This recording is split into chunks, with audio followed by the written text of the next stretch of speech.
ગઈકાલે મારી પાસે બે બહેનો મેનોપોઝ દરમિયાન પંચકર્મ ચિકિત્સાની પૂછપરછ માટે આવ્યા. બંનેની ઉંમર એકસરખી 42 વર્ષ અને બંને ખાસ બહેનપણીઓ. એક બહેનની ફરિયાદ હતી કે મેનોપોઝના આ તબક્કામાં મૂડ સ્વિંગ્સ, એકલતા, ઇરિટેશન, ક્યારેક બેચેની અનુભવાય છે અને સૌથી નવી વાત કે ટીનેજમાં પણ ન થયેલા પિમ્પલ્સ હવે આ ઉંમરે જોવા મળે છે. અને આ મારી ખાસ બહેનપણી, જેની ઉંમર મારા જેટલી જ હોવા છતાં પણ તેને ખૂબ જ ઓછી તકલીફો થાય છે. તેનું શું કારણ? ચાલો જાણીએ.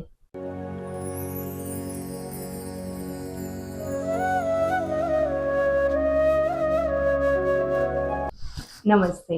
Myself, Dr. Khyati Mungra from Agnivesh Ayurved Chikitsalaya Panchkarma Center, Rajkot. સૌથી પહેલી વાત, લેડીઝમાં 40ની ઉંમર આસપાસ મેનોપોઝલ સ્ટેજ જોવા મળે છે અને આ એક ઉંમરની અવસ્થા એટલે કે ભાગરૂપ છે, કોઈ રોગ નથી. તો ચાલો જાણીએ. સૌથી પહેલી વાત, લેડીઝમાં 40ની ઉંમર આસપાસ મેનોપોઝલ સ્ટેજ જોવા મળે છે અને આ એક ઉંમરની અવસ્થા એટલે કે ભાગરૂપ છે, કોઈ રોગ નથી. તો ચાલો તેના વિશે ડિટેલમાં જાણીએ. મેનોપોઝલ સ્ટેજ જનરલી 3 તબક્કામાં હોય છે: પ્રીમેનોપોઝલ, મેનોપોઝલ અને પોસ્ટમેનોપોઝલ. પ્રીમેનોપોઝ એટલે કે 40sમાં માસિકની અનિયમિતતા સાથે નાની મોટી ઘણી તકલીફો જોવા મળે છે અને આ સ્ટેજ જનરલી 4 થી 5 વર્ષ સુધી પ્રોલોંગ્ડ રહી શકે છે.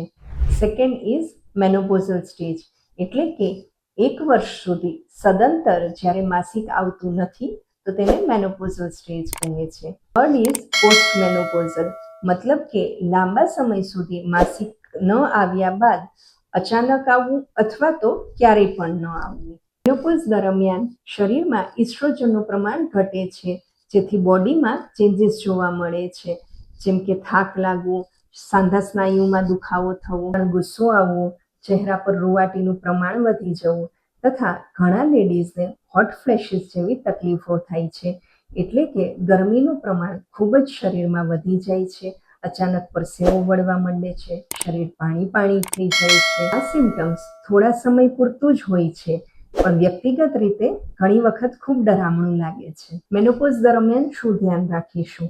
પથ્ય અપથ્ય, આહાર તથા વિહાર એટલે કે લેવા યોગ્ય ખોરાક તથા ન લેવા યોગ્ય ખોરાકની ખાસ પરેજીનું પાલન કરીશું. શાસ્ત્ર જણાવે છે કે રાત્રે સૂતા પહેલા 2 ટીપા ગાયના ઘીના નાકમાં નાખવાથી માનસિક સ્વાસ્થ્ય ખૂબ જળવાઈ રહે છે અને સૌથી અક્ષીર પ્રાણાયામ, કપાલભાતિ, સૂર્ય નમસ્કાર જેવા યોગ અને હળવી કસરતો વધતા વજનને તો અટકાવશે જ, પણ માનસિક સ્વાસ્થ્યને ખૂબ મજબૂતાઈ આપે છે.